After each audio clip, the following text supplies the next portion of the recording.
So kahapon, di ba, nag-post ka ng ano, yung about underwater photography naman.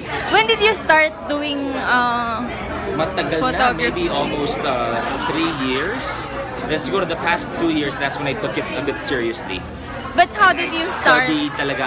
It was just a simple point and shoot. I studied my cameras. I studied different techniques, different angles. So, kasi matagal-tagal na, I was planning on coming out with my own coffee table book of my underwater shots. So, sabi ko nga, na-realize ko the other night.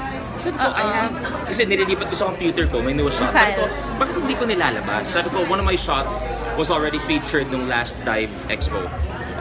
Tapos it's gonna be featured again. This coming September. So, so that's the reason, why not share? Diba, what I do underwater. Pero paano nag-start yung love mo for underwater photography? And I've been diving for almost a decade. Okay, so then... As a diver kasi, once you've been through all the sites, parang you're looking for the next challenge. So sometimes you're looking how to capture that memory in particular. So para sa akin, you see rare subjects, especially on the macro side.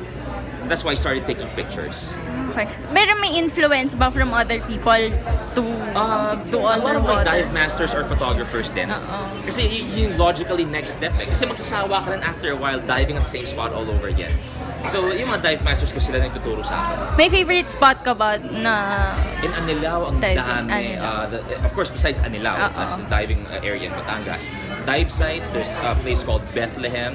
There's a dive site called Basura. There's a... talagang basura. Basura kasi naman nahanap yung mga macro. Yun yung dalawang favorite ko.